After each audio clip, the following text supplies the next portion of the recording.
नमस्कार दोस्तों, मैं बबलू कुमार आप लोगों का स्वागत करता हूं आपके अपने YouTube चैनल पर। और मैं आपको भूगोल पढ़ा रहा हूं। और भूगोल में हमने इससे पहले की छोटी सी वीडियो डाली थी और उस वीडियो में आपको इतना प्यार मिला है, तो मैंने आपको इस प्यार को देखते हुए भूगोल को मैं क्या करूँगा, बिल्कुल ख़त्म करेंगे। भूगोल अच्छी तरह पढ़ेंगे, हम बहुत ही जीरो से पढ़ेंगे और जीरो टू हीरो हम बनने वाले हैं दोस्त। जीरो टू हीरो बनने वाले हैं।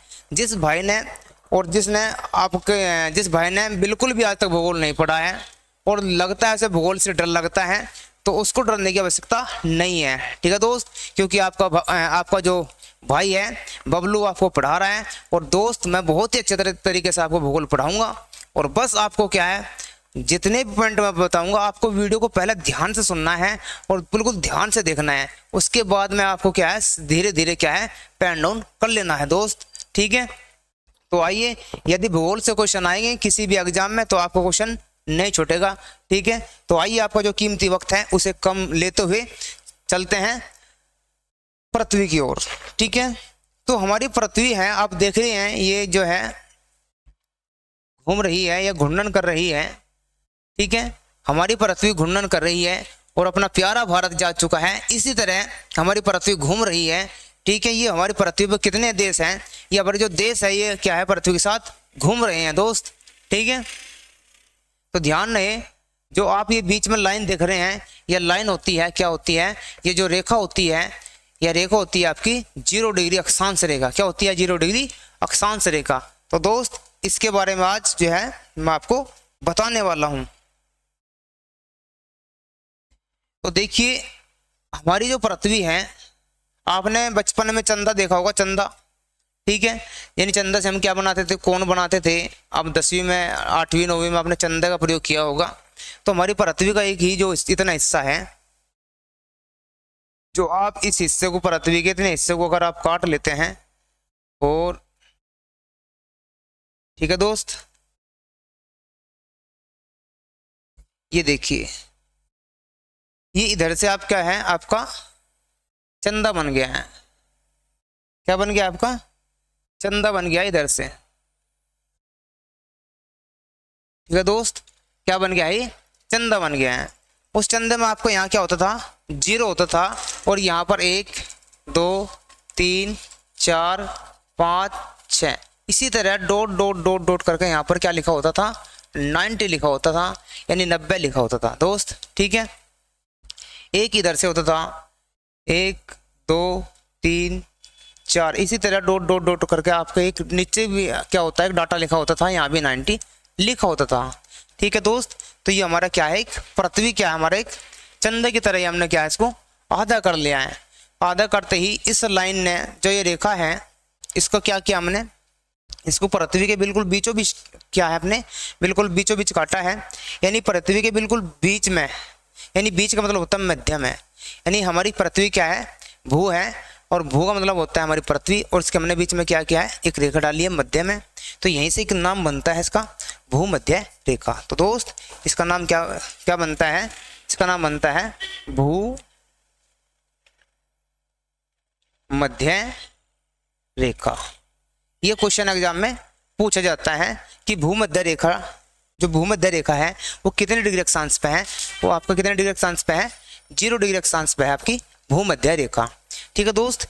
ये इसका पहला नाम है। इसका जो दूसरा नाम है दोस्त, वो दूसरा नाम है विषुवत रेखा, ठीक, दूसरा नाम है विषुवत रेखा, विषुवत रेखा। इसका एक दूसरा नाम है, उसका नाम है विषुवत रेखा। अगर आपसे एग्जाम में पूछता है कि विषुवत रेखा कितने डिग्री अक्षांश होती है दोस्त, तो कितने डिग्री अक्षांश बताएंगे आप, 0 डिग्री अक्षांश बताएंगे आप विषुवत रेखा। अगर आपसे पूछता है कि भूमध्य रेखा कितने डिग्री अक्षांश है, तो आप उसको भी क्या बताएंगे, 0 डिग्री अक्षांश जो है आपकी भूमध्य रेखा। यानी आपको जो भूमध्य रेखा है पृथ्वी के बिल्कुल बीचों बीच है, इसके 2 नाम है। क्या नाम है? पहला, इसका नाम है पहला भूमध्य रेखा, दूसरा नाम है इसका विषुवत रेखा। और दोस्त यहाँ पर क्या पड़ती है, सूर्य की किरणें सीधी क्या है, लंबवत पड़ती है। सूर्य की किरणें सीधी क्या पड़ती है, इसके यहाँ पर लंबवत पड़ती है सूर्य की किरणें, ठीक है दोस्त। तो यहाँ पर जब सूर्य की किरणें क्या पड़ेगी, लंबवत पड़ेगी, तो यहाँ का तापमान जो है, तो जो होता है दोस्त, वो क्या होता है, उच्च होता है। 40 से 45 डिग्री के बीच में यहाँ पर तापमान देखा जाता है। तो तापमान भी आप लिख सकते हैं। तापमान कितना होता है, यहाँ पर 40 से लेके 45 डिग्री का तापमान देखा जाता है। ठीक है दोस्त। और ये तापमान दोस्त क्या होता है, ये तापमान हमेशा समान रहता है, यानी यहाँ पर जो तापमान है वो इक्वल रहता है तापमान, यानी यहाँ के तापमान में गिरावट देखने को नहीं मिलती। और यहाँ पर जो तापमान समान रहता है, इसलिए यहाँ पर पाए जाते हैं सदाबहार वन। कौन से वन पाए जाते हैं, दूसरा पॉइंट लिखेंगे आप, इसमें पाए जाते हैं सदाबहार वन। सदाबहार वन पाए जाते हैं दोस्त। क्या पाए जाते हैं, सदाबहार वन। मैं इस रेखा की बात कर रहा हूँ, इस रेखा पे पहला नाम भूमध्य रेखा, विषुवत रेखा। तापमान क्या होता है, 40 से 45 डिग्री के बीच में तापमान होता है, और सदाबहार वन पाए जाते हैं यहाँ पर। ठीक है। और दोस्त एक बात और ध्यान रखनी है, जब तापमान समान होगा तो यहाँ पर प्रतिदिन, क्या दोस्त, प्रतिदिन 2-2:30 बजे के बाद, 2:30 बजे के बाद, प्रतिदिन 2:30 बजे के बाद क्या होती है, बारिश होती है, यानी वर्षा होती है दोस्त। क्या होती है, वर्षा।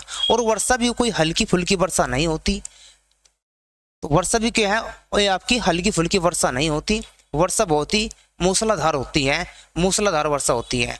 मूसलाधार का मतलब होता है कम समय में बहुत अधिक पानी का गिर जाना। ठीक है। कौन सी वर्षा होती है यहाँ पर वर्षा होती है मूसलाधार। ठीक है दोस्त। मूसलाधार क्या होती है, वर्षा होती है। ये आपको क्या है, पॉइंट हाईलाइट कर लेना है कि यहाँ पर प्रतिदिन क्या होती है, बारिश होती है। और बारिश होती है तो कैसी बारिश होती है दोस्त, मूसलाधार बारिश होती है। आशा करता हूँ ये चीजें आपको समझ में आ रही होगी। और यहाँ पर तापमान अधिक होने के कारण यहाँ पर जो है वायु का क्या होता है, अभाव होता है, यानी वायु यहाँ पर क्या है, कम पाई जाती है। ठीक है। वायु क्या पाई जाती है, यहाँ पर कम पाई जाती है, यानी कि यहाँ पर वायु दाब क्या होता है बेटा, वायु दाब क्या होता है, कम होता है। तो लिख सकते हैं यहाँ वायु दाब क्या होता है, यहाँ पर कम पाया जाता है वायु दाब। ठीक है दोस्त। क्या पाया जाता है यहाँ पर, वायु दाब कम पाया जाता है यहाँ पर। और वायु दाब कम होने के कारण इसका एक नाम पड़ा है, इसका नाम पड़ा है डोलड्रम नाम। क्या कहा, डोलड्रम क्षेत्र। तो क्वेश्चन पूछा जाता है कि डोलड्रम क्षेत्र जो है कितने डिग्री अक्षांश पे होता है। तो डोलड्रम जो क्षेत्र होता है आपका कितने डिग्री अक्षांश पे होगा, वो होगा आपका 0 डिग्री अक्षांश पे। डोल का मतलब होता है डोलड्रम, ड्रम का मतलब होता है डब्बा, खाली डब्बा को हम क्या कहेंगे, ड्रम कहेंगे। तो इसका मतलब है यहाँ पर जो क्षेत्र है वो खाली डब्बा है, और यहाँ पर हवा नहीं है, यानी हवा का जो तापमान, हवाएं जो है यहाँ पर कम है। क्योंकि हमें ज्ञात है और आपको ज्ञात नहीं है, तो मैं आपको पढ़ा दूंगा। ठीक है, जब हम वायु दाब पढ़ेंगे। ठीक है। क्योंकि उसमें वायु का दाब का मतलब होता है वायु कैसे चलती है, जहाँ वायु दाब कम होगा जहाँ वायु दाब क्या होगा, कम होगा। यहाँ वायु दाब होगा तो कम होगा, वहाँ पर क्या होगा, तापमान अधिक होगा। तो यहाँ पर क्या है, वायु दाब कम है, तो दोस्त क्या होगा, तापमान अधिक होगा। क्या होगा, तापमान अधिक होगा। तो ये क्वेश्चन आपसे पूछा गया है कि 0 डिग्री अक्षांश पर तापमान कम होता है या अधिक होता है। तो तापमान क्या होता है, अधिक होता है। और जब तापमान अधिक होगा तो वायु दाब क्या होगा, वो कम होगा।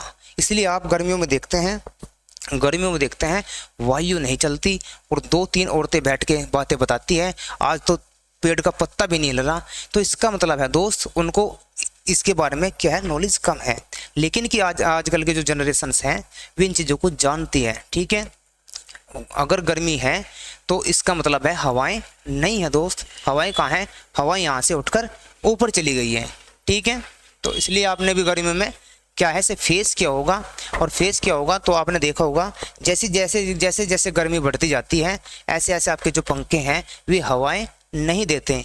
तो हवाएं नहीं देते, इसका मतलब यही है, क्या मतलब है इसका, कि अगर गर्मी है, अगर तापमान अधिक है तो वायु दाब क्या है, कम है।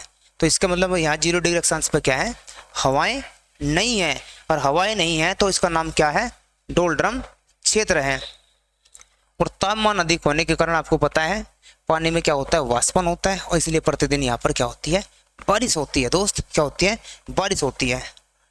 तो हमने 0 डिग्री अक्षांश के बारे में आपको मैंने बताया है, 0 डिग्री अक्षांश के बारे में, ठीक है दोस्त। तो 0 डिग्री अक्षांश के बारे में आपने 0 डिग्री अक्षांश के बारे में आपने चीज़ें, ये इतने भी पॉइंट आपने नोट करने हैं। अधिकतर ये पॉइंट आपके एग्जाम में पूछे जाते हैं दोस्त, ठीक है।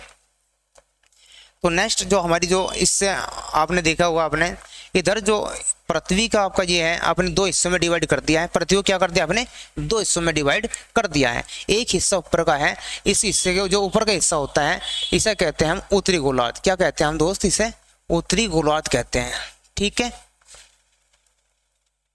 इसे कहते हैं हम उत्तरी गोलार्ध, ठीक है। यानी आप इसे कहें क्या, जो ऊपर का जो हिस्सा है पृथ्वी के जो भूमध्य रेखा है, और भूमध्य रेखा का जो ऊपर का हिस्सा है उसे क्या कहते हैं हम, उत्तरी गोलार्ध कहते हैं। इसलिए आपका एक नीचे का जो हिस्सा होता है, जो नीचे का हिस्सा होता है, इसे हम क्या कहते हैं दोस्त, इसे हम कहते हैं दक्षिणी गोलार्ध। तो दोस्त ये आपकी बातें ध्यान रखनी है। पृथ्वी के 2 हिस्से हमने कर दिए हैं, जो ऊपर का हिस्सा है उसे हम क्या कहेंगे, उत्तरी गोलार्ध कहेंगे, और जो दक्षिण का हिस्सा है उसे हम क्या कहेंगे, दक्षिणी गोलार्ध कहेंगे, ठीक है। तो आपसे क्वेश्चन में पूछा गया है, एग्जाम में बहुत प्यारा क्वेश्चन पूछा गया है कि आपका जो भारत है, जो हमारा भारत है, जो हमारा प्यारा भारत है, वो कौन से गोलार्ध में स्थित है। तो दोस्त ये 2011 में प्रश्न पूछा गया था। उस टाइम हम जो है बहुत छोटे थे, हमें नहीं पता था, लेकिन हम जैसे जैसे धीरे धीरे बड़े होते चले गए, क्योंकि हमें तो बचपन में कहानी सुनाई गई, यदि भूकंप भी आया है, अगर जिसे भूकंप को क्या बोलते हैं, गाँव की भाषा में हल्लन बोलते हैं, तो ऐसी ऐसी बातें सुनाई गई कि हमें क्या बताया गया। हमारी जो दादी अम्मा थी उसने क्या कहती थी कि हमारी जो दोस्त थे ये भी कहते थे कि गाय ने क्या है, सींग बदल लिया है दोस्त। तो इसलिए हम भी जो है गाँव से है, लेकिन गाँव से है गवार मत समझना, ठीक है। इसलिए धीरे धीरे हम क्या कर रहे हैं, अपने आप को डेवलप कर रहे हैं दोस्त, डेवलप कर रहे हैं, ठीक है। तो अब देखिए हमारा जो भारत है वो कौन से गोलार्ध में है। तो हम देखिए यहाँ से ऊपर का जो हिस्सा है वो कौन सा गोलार्ध है, उत्तरी गोलार्ध है। और अपना प्यारा भारत कहाँ है दोस्त, अपना प्यारा भारत, ये रहा अपना प्यारा भारत, ठीक है दोस्त, ये अपना प्यारा भारत है। तो ये क्या, अपना प्यारा भारत। तो अपना प्यारा भारत हमने देखा है। बस अपने प्यारे भारत के लिए आपको क्या है, कमेंट बॉक्स में जय हिंद जरूर लिखना है अगर आप वीडियो देख रहे हैं, ठीक है दोस्त, क्योंकि आप भी क्या है, भारतीय हैं, और मैं भारत से हैं, मैं भी भारतीय हूं। और अपने प्यारे भारत के लिए क्या करेंगे, हम सभी को पता है जय हिंद हमारा क्या है, एक बहुत ही अच्छा नारा है दोस्त। तो ये क्या हमारा प्यारा भारत है। बताइए किस गोलार्ध में है। तो देखिए बताने की बात नहीं है, आप 3D पढ़ रहे हैं, तो 3D का मतलब होता है आपकी चीजें देख रहे हैं। तो यहाँ से ऊपर कौन सा गोलार्ध है, ये आपका गोलार्ध है उत्तरी गोलार्ध। तो यहाँ पर लगभग आपके यहाँ पर गुजरात से गुजरती हुई जो आपको जो रेखा दिखाई दे रही होगी, ये जो रेखा दिखाई दे रही है, यह कौन सी रेखा है। तो दोस्त ये रेखा आपकी 23.5 रेखा, 23.5, ये है आपकी 23.5 उत्तरी अक्षांश, ठीक है दोस्त। ये क्वेश्चन एग्जाम में पूछा गया है। अभी 2022 का एग्जाम हुआ था, तो पूछा गया था कि आपसे जो कर्क रेखा है वो कितने डिग्री अक्षांश है। तो वो अक्षांश कितनी है, 23.5 डिग्री अक्षांश है। लेकिन जो ऑप्शन थे उसमें आपका क्या था, नॉर्थ लिखा था, ईस्ट लिखा था, साउथ लिखा था। तो इसका मतलब है 23.5 डिग्री क्या है आपका, एन लिखा मिलेगा। एन का मतलब वही है उत्तरी गोलार्ध में है दोस्त, क्या है, उत्तरी गोलार्ध में है। तो इसका नाम क्या है, इसका नाम है दोस्त कर्क रेखा, कर्क रेखा। और कर्क रेखा क्या करती है, भारत को बिल्कुल बीचों बीच से क्या करती है, 2 हिस्सों में क्या करती है, डिवाइड करती है। कर्क रेखा भारत को क्या करती है, 2 हिस्सों में डिवाइड करती है। और कर्क रेखा पे भी आपको पता है कितने देश शामिल हैं, सॉरी कितने राज्य शामिल हैं। गुजरात है आपका, क्या है आपका, एक तो गुजरात है, ठीक है दोस्त, गुजरात है, और राजस्थान है, मध्य प्रदेश है, मध्य प्रदेश के आपका छत्तीसगढ़ है, छत्तीसगढ़ पश्चिम बंगाल है, और वही कौन है आपका त्रिपुरा है, और मिजोरम है। 1 2 3 4 5 6 7, एक राज्य और है, कौन सा है, देखिए झारखंड भी है। कौन सा है दोस्त, झारखंड भी है। तो इसका मतलब है आपके जो है कर्क रेखा पे कितने राज्य हैं, तो कितने राज्य हैं बताएंगे आप, कितने राज्य हैं, तो इसे काउंट कर सकते हैं। ऐसे भी क्वेश्चन आपसे पूछे गए हैं दोस्त कि कर्क रेखा पर कितने राज्य पड़ते हैं। लेकिन ये बात की बात है, जब हम भारत का भूगोल पढ़ेंगे, ये वादा है मैं आपको एक एक राज्य सीक्वेंस से याद करा दूंगा, ठीक है। तो अभी हम क्या पढ़ रहे हैं, वर्ल्ड यानी कि पूरे विश्व का जो भूगोल पढ़ रहे हैं वो पढ़ रहे हैं। जो हमारी जो पृथ्वी है ये हमारा क्या है, विश्व है, और कोई विश्व नहीं है, ठीक है, यही हमारा विश्व है। इसी तरह एक आपका जो है एक रेखा यहाँ होती है, और इस रेखा को नाम दिया गया है दोस्त, क्या नाम दिया गया है, इसे दिया गया है मकर रेखा। क्या दिया गया है, मकर रेखा। तो ध्यान रहे मकर रेखा कौन सी रेखा है, ये भी आपकी कौन सी है, 23.5 दक्षिण गोलार्ध में कौन सी रेखा है, मकर रेखा है, ठीक है। तो आपका जो 23.5 है उत्तरी गोलार्ध में कौन सी रेखा है, कर्क रेखा है, और आपका जो दक्षिण गोलार्ध में रेखा है 23.5 पे वो कौन सी है, मकर रेखा है। तो याद रहे 23.5 कौन सी है, मकर रेखा है, और कौन सी गोलार्ध में है आपकी, ये गोलार्ध है आपका दक्षिण गोलार्ध। तो यहाँ से जो बीच का जो क्षेत्र है हमारा, यहाँ से यानी कि उत्तरी गोलार्ध और दक्षिण गोलार्ध में जो 23.5 है, यानी हम कह सकते हैं कर्क रेखा और मकर रेखा, इसके जो बीच का क्षेत्र है इसे क्या बोलते हैं, इसे बोलते हैं उष्ण कटिबंध। क्या बोलते हैं, कटिबंध, इसे बोलते हैं उष्ण कटिबंध। तो ये भी आपको ध्यान रखना है, उष्ण कटिबंध क्षेत्र कौन सा आता है। तो याद रहे जो 23.5 यानी कर्क रेखा और मकर रेखा के जो बीच का क्षेत्र है, जो बीच का जो क्षेत्र है इसे क्या कहते हैं, उष्ण कटिबंध क्षेत्र कहते हैं। तो बताओ भारत में कौन सा, भारत जो है किस क्षेत्र में आता है, तो भारत भी कौन सा है, उष्ण कटिबंधीय क्षेत्र है, ठीक है दोस्त। तो भारत भी क्या है, उष्ण कटिबंधीय क्षेत्र है। लेकिन कुछ हिस्सा जो है शीतोष्ण कटिबंध क्षेत्र में भी आता है। क्या है आपका, देखिए जो इससे ऊपर चलेंगे आप 66 से ही 1/2 किसमें भाई, आप चलेंगे नॉर्थ में, ठीक है दोस्त। तो यहाँ से लेके यानी कर्क रेखा से और आपका जो 66.5 है, आपके उत्तरी गोलार्ध की बात कर रहा हूँ मैं, इस उत्तरी गोलार्ध में यहाँ से लेके, ठीक है दोस्त। तो यहाँ से जो 66.5 है, तो इसे क्या कहते हैं, इसे कहते हैं आपको शीतोष्ण कटिबंध, शीतोष्ण कटिबंध, कटिबंध बोलते हैं। क्या बोलते हैं इसको, शीतोष्ण कटिबंध क्षेत्र। तो ये भी याद आपको पता होना चाहिए कि शीतोष्ण कटिबंध क्षेत्र कौन सा होता है। तो आपका शीतोष्ण कटिबंध क्षेत्र होगा दोनों गोलार्ध में 23.5 से 66.5। जैसे कि मैं यहाँ से बात करूँ कर्क रेखा से और उत्तरी गोलार्ध की बात कर रहा हूँ, यहाँ से इस क्षेत्र की बात कर रहा हूँ दोस्त, इस क्षेत्र की बात कर रहा हूँ। तो ये जो क्षेत्र है ये कौन सा क्षेत्र है, ये शीतोष्ण कटिबंधीय क्षेत्र है।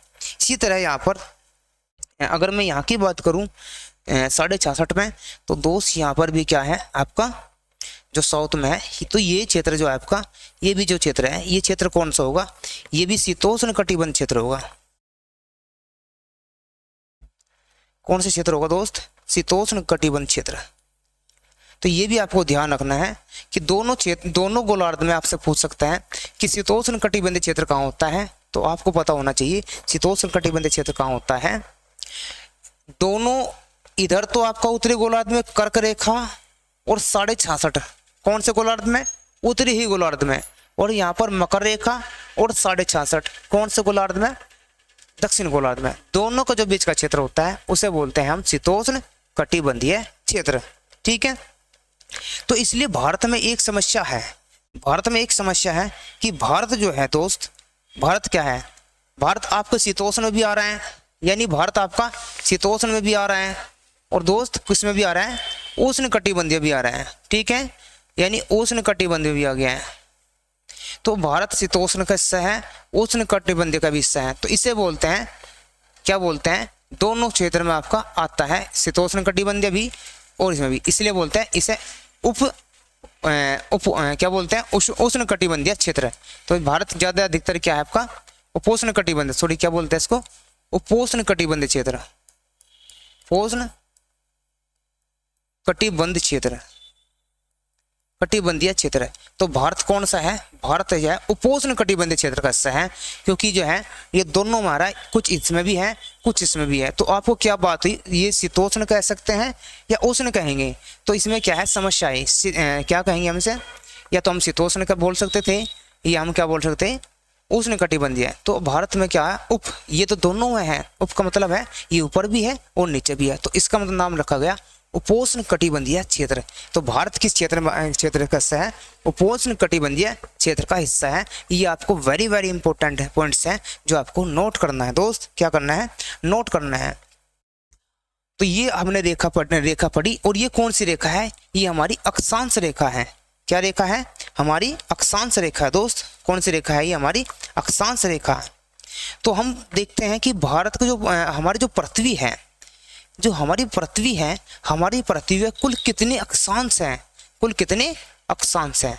तो हमारी पृथ्वी पर कुल कितने अक्षांश हैं, जैसे मैं यहाँ से काउंटिंग किया तो हमने काउंटिंग किया 90, यानी हमारा दक्षिण गोलार्ध में कितने अक्षांश में देखने को मिलेंगे, आपको 90 देखने को मिलेंगे, यानी 90 देखने को मिलेंगे। इसी तरह आपका क्या इधर भी तो रहा होगा दोस्त, इधर भी आपका रहा होगा। तो इधर भी कौन से कितने क्षेत्र मिलेंगे आपको देखने के लिए, यानी इधर भी आपके जो अक्षांश मिलेंगे, तो अक्षांश कितने मिलेंगे 90। यानी भारत में, सॉरी ये भारत क्यों आ रहा है, भारत बार बार क्यों आ रहा है, अरे भारत इसलिए आ रहा है क्योंकि भारत में हम रहते हैं और हमें जो है भारत से मोहब्बत है। तो दिल से जिसे मोहब्बत होती है उसका नाम जबान पे रात दिन आता है, सुबह को आता है, सपने में आता है, जिससे हमें मोहब्बत होती है। ठीक है दोस्त, मेरी बात अगर गलत लगे तो आप मुझे बताना, ठीक है। मोहब्बत होगी तो रात दिन आपको सताएगी, ठीक है। तो इसका मतलब है आपके जो पृथ्वी पे अक्षांश की बात करूं, मैं कुल अक्षांश की बात कर रहा हूं दोस्त, किसकी, कुल अक्षांश की। तो कुल अक्षांश कितने हैं, कुल अक्षांश आपके हैं, आपका देखिए दक्षिण गोलार्ध में कितने हैं 90 हैं। इन 90 इधर हो गए, किसमें भाई, दक्षिण गोलार्ध में।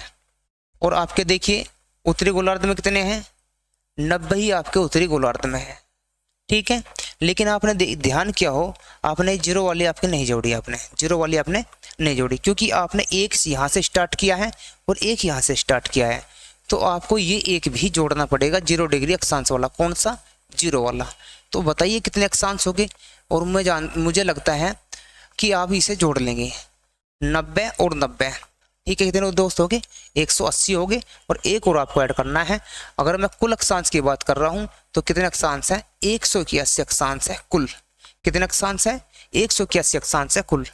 एक पर्सन आपका ये इंपॉर्टेंट है, यहाँ से एग्जामिनर आपको फंसाता है और यहाँ पर बच्चे फंसते हैं, वे जरूर फंसते हैं। कुल अक्षांश की बात करेगा तो आपको 90 और एक बीच वाली जो लाइन है, तो बीच वाली यानी 0 डिग्री अक्षांश है, उसको भी आपको ऐड करना है दोस्त, उसको भी आपको ऐड करना है और दिमाग में आपको बैठा लेना है, ठीक है।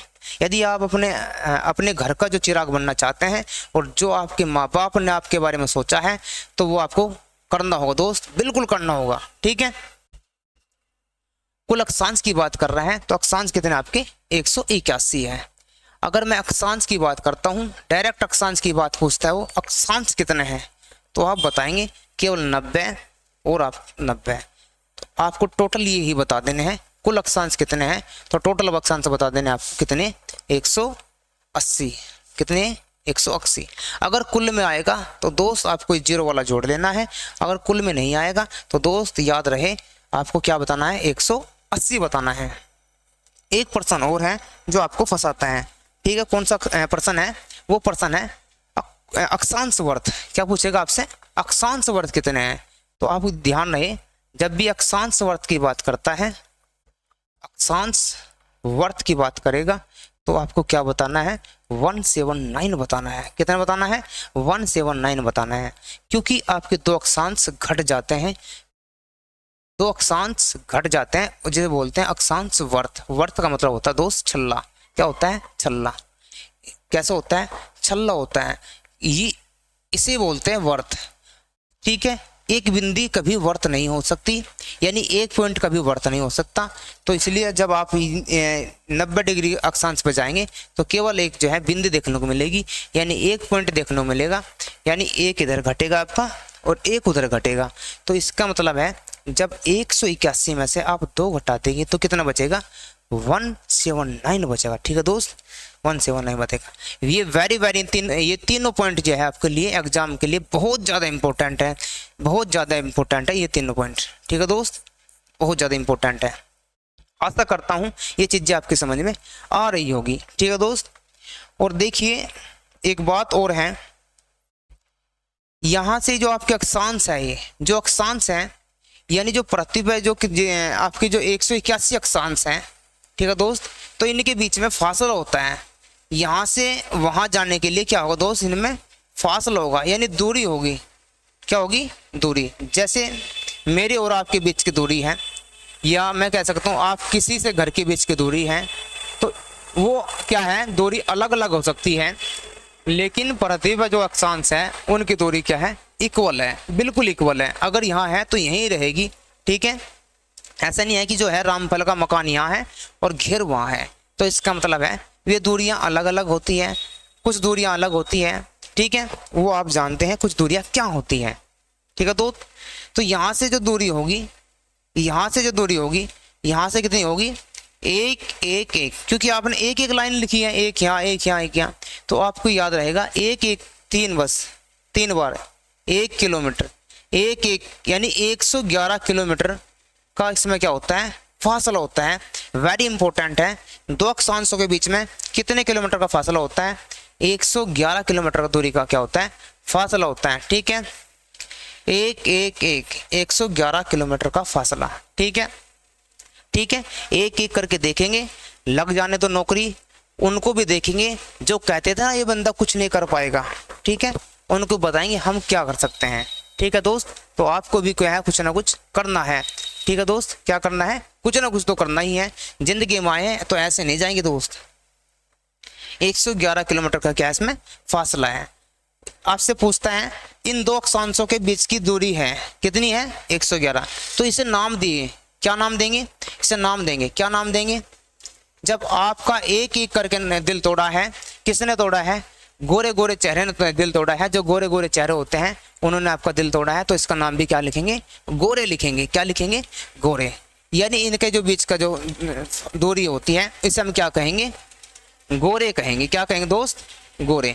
ठीक है, इन गोरे गोरे ने ही आपको क्या है, दिल तोड़ा है, तो इसका नाम क्या होगा, गोरे। तो आपसे क्या पूछेगा, आपसे एग्जामिनर पूछेगा दो अक्षांशों के बीच की दूरी क्या है, तो आपको याद रखना है एक एक एक यानी 111 किलोमीटर का फासला है। यानी दो अक्षांशों के बीच की दूरी को क्या कहते हैं, तो आप बताएंगे गोरे कहते हैं। क्या कहते हैं, गोरे कहते हैं दोस्त। क्या कहते हैं, गोरे कहते हैं। आशा करता हूँ ये हमने अक्षांश पढ़े हैं और अक्षांश आपकी समझ में आए होंगे। क्या पढ़े हमने, अक्षांश पढ़े हैं और अक्षांश आपकी समझ में आए होंगे। ठीक है दोस्त, और आज के लिए हम इतना ही रखेंगे दोस्त। हमने पढ़े हैं अक्षांश, कल हम पढ़ेंगे देशांतर। क्या पढ़ेंगे हम, देशांतर। तो अक्षांश आपने कितने दिल से सीखे हैं और कितने आपके समझ में आए हैं, और मैं आपको कितने दिल से पढ़ा रहा हूँ, और बस ये आपको क्या करना है, कमेंट बॉक्स में आपको अपना जो है जवाबदेही का आंसर देना है। अगर वीडियो अच्छी लगी है तो चैनल को क्या करना है, चैनल को सब्सक्राइब कर देना है, और वीडियो को जो है आगे की तरह फैला देना है अपने दोस्तों में। ठीक है, अपने दोस्तों में। तो मिलता हूँ नेक्स्ट वीडियो में, जब तक के लिए नमस्कार, जय श्री राम, सत श्री अकाल। Thank you so much.